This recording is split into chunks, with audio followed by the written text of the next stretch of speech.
Hey, good day, everybody. It is Connor MacIVOR. We are at 7/28/2024. I've been saying that all morning, so sorry to say it. July 28th, 2024. This is your Sunday Santa Clarita update. Looking at the current inventory right now, the 7-day market watch is as follows. Over the past 6 days, we've had 6 coming soon listings. 82 new listings have entered the market. That has been normal for the last 4 weeks approximately. 77 properties have had their prices changed. That is a little bit higher than we've been seeing, and I've been tracking that over the past 4 weeks as well. Those price changes have become more and more prevalent, and most of them are reductions in listing price. They say price changes because that's the global result here on my search system, but when I actually break down the numbers, we have a majority of those, 90% in fact, that are actually reductions in price. Back on market properties, 22 active under contract properties, 34. 53 have gone pending, 53 closed this last week. That means actually sold and finished.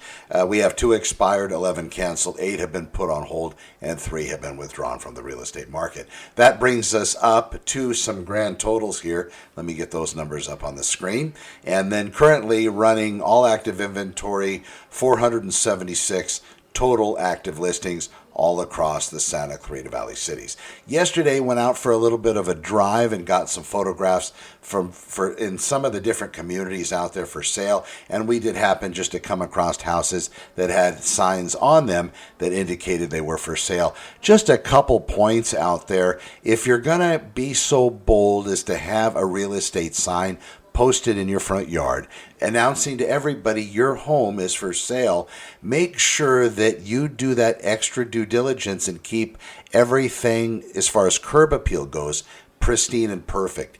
You never know when somebody's going to drive by and judge your house. And maybe that person that drives by judging your house actually knows somebody, or they themselves are in the market to purchase real estate and your house fits the bill.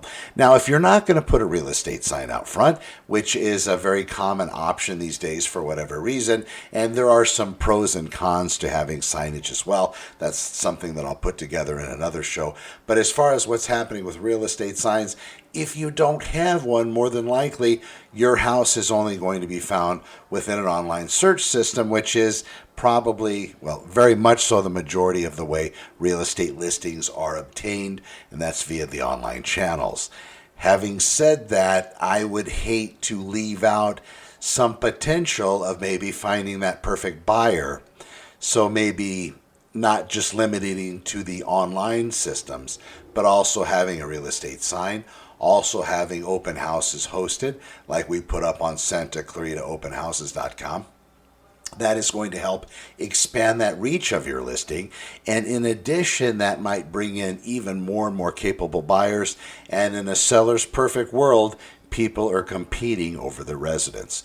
On the other hand, let's talk about buyers and interest rates. It was said again yesterday in the media. They're talking about September being the magical time when interest rates are going to come down because it seems like inflation is reversing itself. They're going to know more here in the next couple months, but it's coming quick, folks.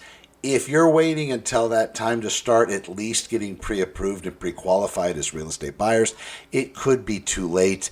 And again, they have been promising, being on the other side of the coin, they have been promising that they're going to be doing an interest rate reduction for quite a while.